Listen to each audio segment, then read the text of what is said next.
Ang totoong kasaysayan ng tanyag na manikang si Annabel ay nagsimula noong unang pagpaparamdam niya sa unang nagmay-ari sa kanya noong 1970. Siya ang nagpatawag kay Ed at Lorraine Warren, ang mga kilalang profesional na tagapagpataboy ng mga masasamang espiritu, upang dalhin ang manika sa kanilang occult museum para hindi na ito makagambala pa ng ibang tao. Siya ay nakatago sa isang glass case na may hand-carved inscription ng isang dasal para sa mga kaluluwang hindi matahimik.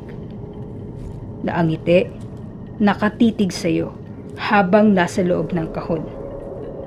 Sa labas ng kanyang lalagyan ay nakasulat ng isang babala na dapat sundin ng lahat. Warning: positively do not open. Para sa mga bumibisita sa museo ng tanyag na mag-asawa na makikita sa Monroe, Connecticut, si Annabel ay parang isang normal na manika lamang na parang mabibili sa mga gift shops, pero ramdam nila ang kakaibang pakiramdam na bumabagabag sa kanila tuwing pinagmamasdan o lumalapit sila rito. Ngunit gaano nga ba katotoo ang sinasabing totoong pagpaparamdam ng manikang si Annabel? Ang manika ba na ito ay totoong hawak ng isang demonyo na nais kumuha ng kaluluwa ng isang tao, o baka nga ginagamit lang ito para pagkuhaan ng storyang papatok sa mainstream media? Ating alamin ang totoong kwento sa labas ng pelikula at ang totoong kasaysayan ng manikang si Annabel.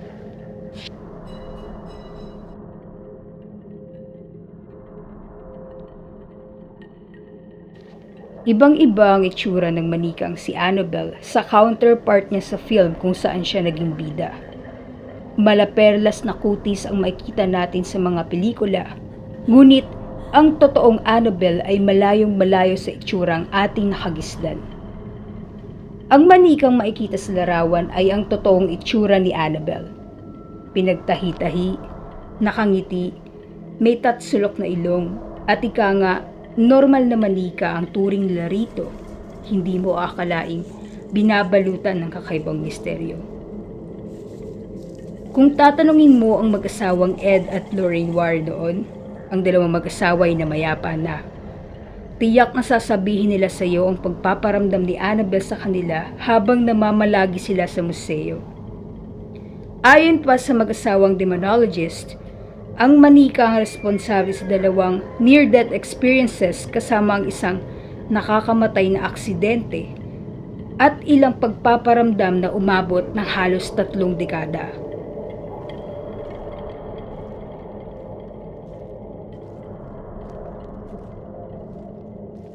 Ang unang ang pagpaparamdam ay nailatala noong 1970.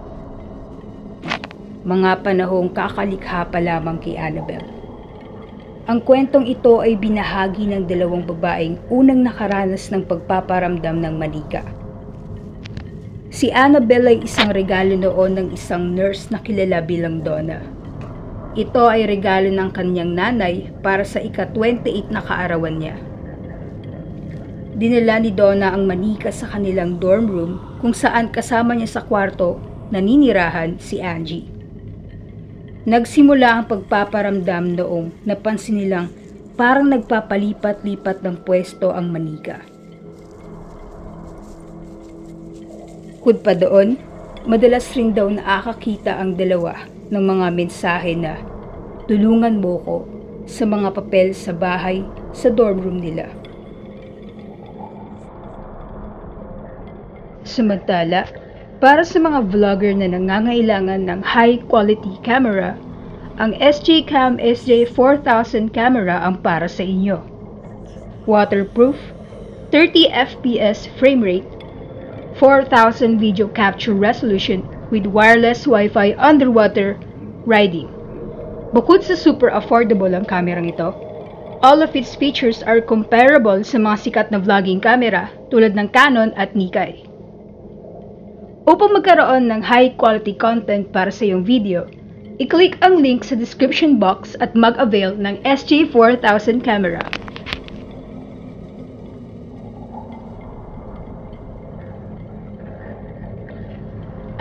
alam natin na si Annabelle ay isa sa mga pinaka-nakakatakot na manika sa buong mundo.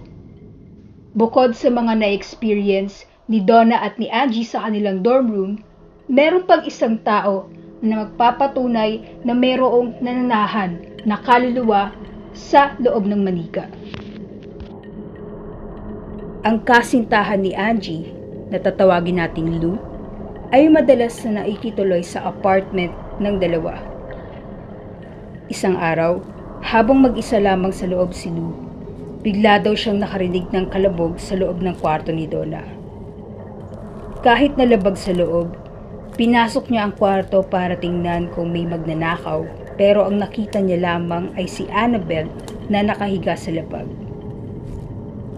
Bigla siyang nakaramdam ng pananakit sa puso.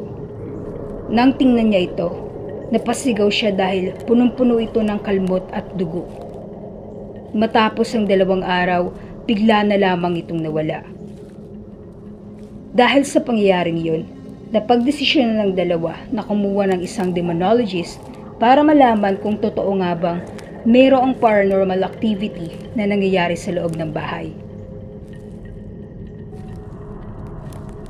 Nagsagawa ng ritual ang babae at sinabi niyang ang manika ay pinamamahayan ng isang espiritu.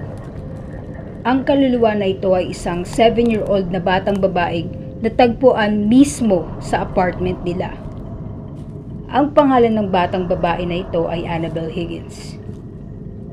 Dagdag pa ng babae, ang kaluluwa raw ng batang si Annabelle ay hindi masama. Naghahanap lang ito ng kalaro at maituturing na kaibigan. Dito pumasok ang mag-asawang Warren at kinupkop ang manika. Ngunit, kamusta na kaya si Annabelle ngayon? Namaalam na ang mag-asawa. Si Ed ay namatay noong 2006 at si Lauren naman ay namatay noong 2019. Kahit sila ay namaalam na, ang kanilang legacy ay pinagpapatuloy ng kanilang anak na si Judy Warren, kasama ang kanyang asawa na si Tony Spera.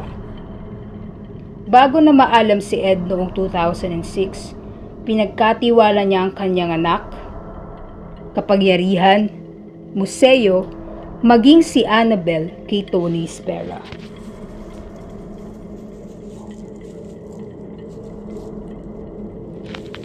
At syempre, hindi ko matatapos ang video na ito kung hindi ako gagamit ng high quality noise cancellation original condenser microphone kit with V8. Para sa mga aspiring vlogger, narrator, pwede ring singer, pwede sa inyo to. Ang Smiley BM800 condenser microphone kit ay mayroong live sound card na kaya mag-produce ng high quality sound. Compatible ito sa mobile phones at personal computers. 5 out of 5 rating dahil ito ang ginagamit ko sa pag-narrate at pagla-livestream sa YouTube at Facebook. Meron din itong 12 sound effects tulad ng clap, laugh at iba't ibang background songs. Super affordable yet high quality. Kung gusto nyo rin magkaroon ng high quality audio at magkaroon ng high quality content, i-click ang product link sa description box at sabay-sabay tayong maging isang professional narrator.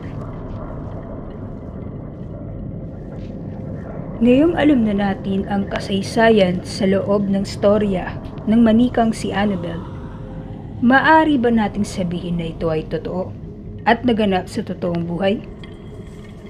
Bibisitahin mo ba sa Occult Museum ang totoong manika?